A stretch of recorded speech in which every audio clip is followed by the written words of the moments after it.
about to state it wasn't always like this. Let's look back in time.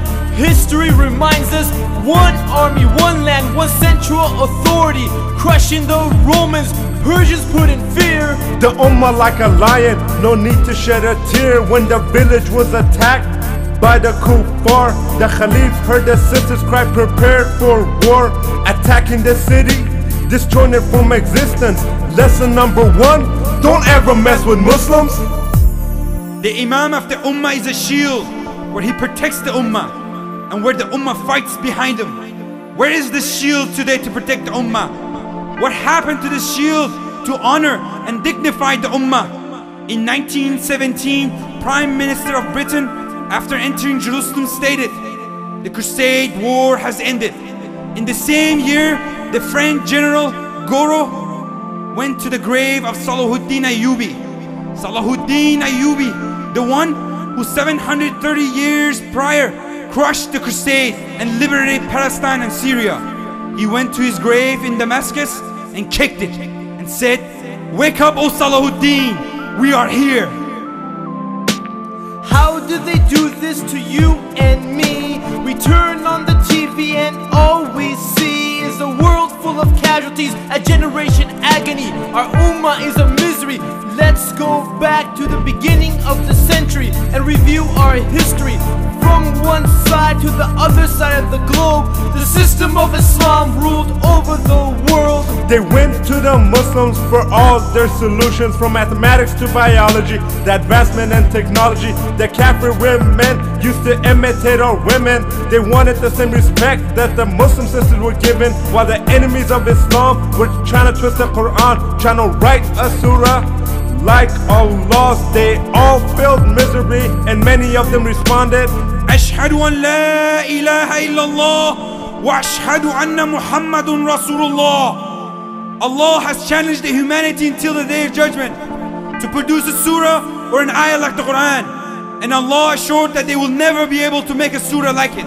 The kuffar plan and work to destroy this deen, and Allah affirms that we too are planning.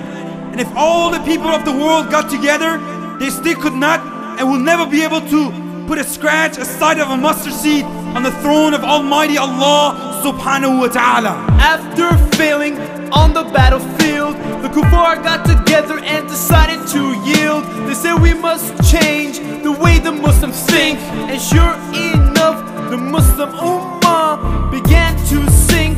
In 1917, John Belford promised Palestine to the Jews. 31 years later, his promise went through. Britain and France split the Muslim lands. 3 years later, Islam's worst traitor, Mustafa Kemal, brought the state's fall. In 1920s, Mustafa Kemal, with the help of the British, became the hero. Well, this so-called hero cancelled the authority of the most powerful system for the human beings, the Khilafah. He abandoned all rulings of Allah. He did not stop there. He abandoned the Adhan in Arabic. He denied the Muslim sisters from obeying Allah subhanahu wa ta'ala by abandoning the hijab. All Islamic calendars and holidays were cancelled. Yes, brothers and sisters, he changed the Arabic alphabet to Latin.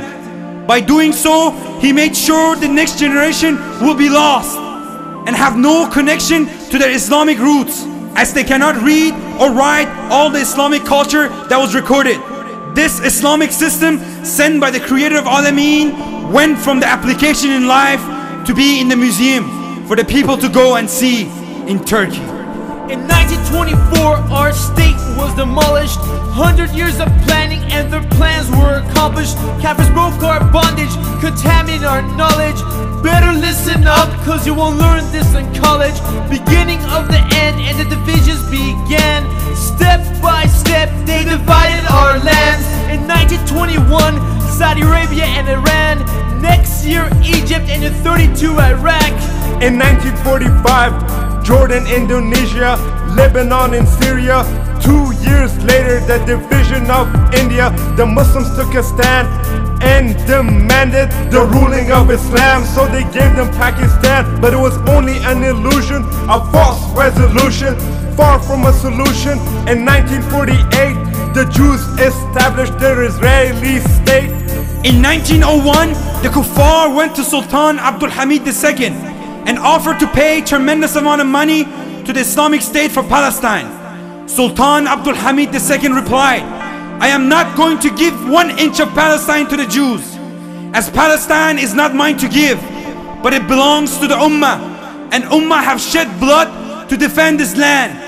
But if one day the Islamic State falls apart, then you could have the Palestine for free.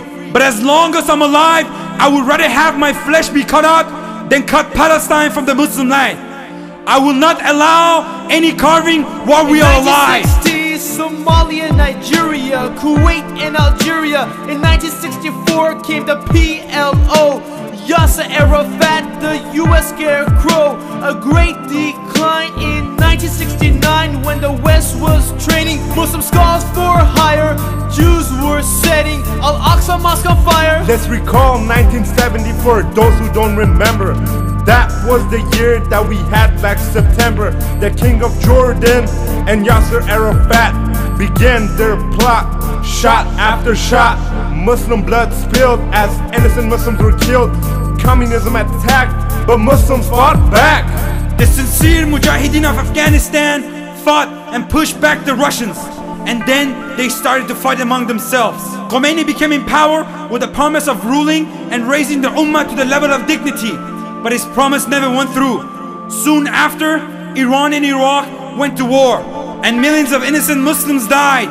For 10 years, Muslims killed Muslims. Over what? What else? The agenda of the West. At the end, there were no resolutions. Today, Iran is very much open to democracy and reformation, and the Muslims in Iraq continue to suffer. Subhanallah, where is the Amir of the Ummah? Another decade gone, but we still don't have Islam. Take a look at the Gulf and the killings of Saddam. Over 1 million Muslims died, but no one answered their cries. In the 1990s, the Muslim genocides, Bosnia, Kosovo, Chechnya, Dagestan. Bring back Islam, bring back Islam, bring back Islam, bring back Islam. It's the year 2000 and nothing has changed. Past generations age, let's write the next page. It's time for us to change. It's up to you and me. Either we make history or we become history.